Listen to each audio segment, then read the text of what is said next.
जिसका आज रोड़ी से शुभारंभ हुआ है, उनके तत्वाधान में ये यात्राएं और हमारे संतों के, हमारे प्रमुख जो प्रबुद्ध जन हैं उनके दिशा निर्देश में और गुरुद्वारा, सिख गुरुद्वारा प्रबंधक कमेटी हरियाणा, उनके तत्वाधान के अंदर ये यात्रा, चारों यात्राएं चलेंगी। आज इसका शुभारंभ हमने रोड़ी से किया है।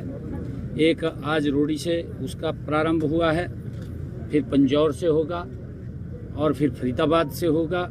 फरीदाबाद के बाद सोढौरा, बिलासपुर, कपाल मोचन से उस यात्रा का प्रारंभ होगा।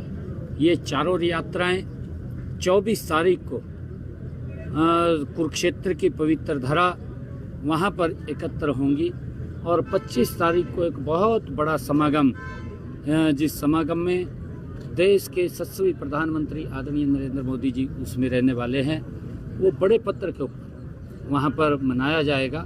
मैं सभी को आमंत्रित भी करता हूँ और इस यात्रा का और उस इतिहास को जन जन तक पहुँचाने के लिए मैं सिख गुरुद्वारा प्रबंधक कमेटी का धन्यवाद भी करता हूँ। हरियाणा सरकार उसके अंदर लगी हुई है और हमारा ये जिम्मेवारी है कि हम अपने गुरुओं, अपने संतों, अपने महात्माओं और उस इतिहास को जन जन तक पहुंचाने का काम करें, जिससे कि आने वाली पीढ़ियां उससे अवगत हों। सीएम साहब, बिजाई का समय है लेकिन नहरों में पानी नहीं है, किसानों को दिक्कतें आ रही हैं लगातार।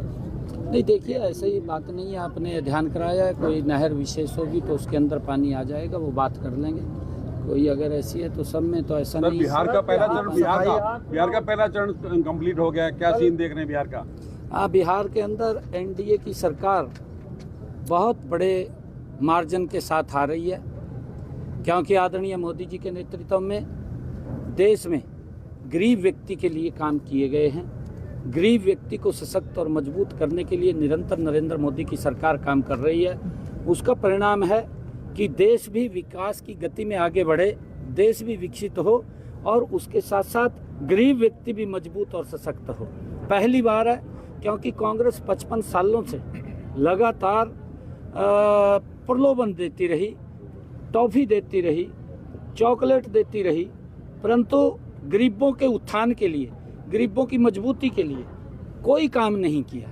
और जब काम नहीं किया तो लोग हताश और निराश कांग्रेस से हो गए और उसका परिणाम है कि मोदी जी ने एक्चुअल में गरीबी से बाहर निकालने का काम नरेंद्र मोदी जी कर रहे हैं, उसको अपने पैरों पे खड़ा करने का काम कर रहे हैं, ताकि हर व्यक्ति आगे बढ़ कर के काम कर सके। और उसका परिणाम है कि बिहार के अंदर नॉन स्टॉप सरकार बन रही है और हरियाणा के अंदर भी जिस प्रकार से नॉन स्टॉप सरकारें बनी हैं, ये डबल इंजन सरकार का फर्क है कि डबल इंजन सरकार आदरणीय मोदी जी के नेतृत्व में मिलकर के जो काम करती है तो प्रदेश गति से आगे बढ़ता है और उसी का परिणाम है कि वहाँ के लोग फिर एनडीए की सरकार बना रहे हैं। सर, राहुल गांधी हरियाणा में वोट चोरी का आरोप लगा रहे हैं। इसके ऊपर बात करूंगा, मैं अब बात करूंगा।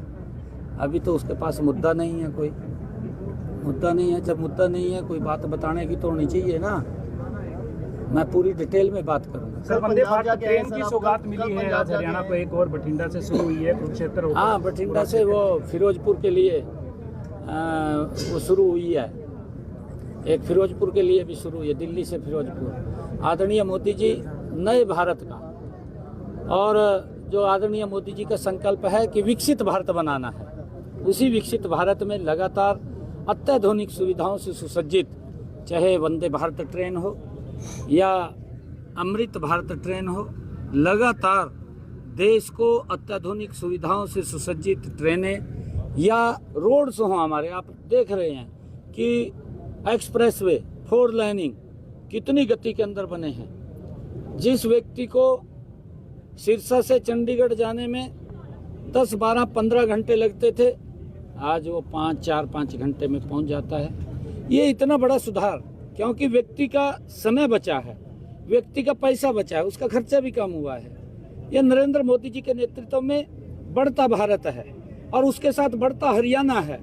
आदरणीय मोदी जी जहां गरीब की चिंता कर रहे हैं, वहां भारत को सशक्त और मजबूत करने का काम कर रहे हैं। आदरणीय मोदी जी के नेतृत्व में भारत ये दुनिया का उभरता हुआ एक ब्राइट स्पोर्ट्स के रूप में, उभरते हुए सितारे के रूप में ये चमक रहा है दुनिया के अंदर। ये आदरणीय मोदी जी कर रहे हैं।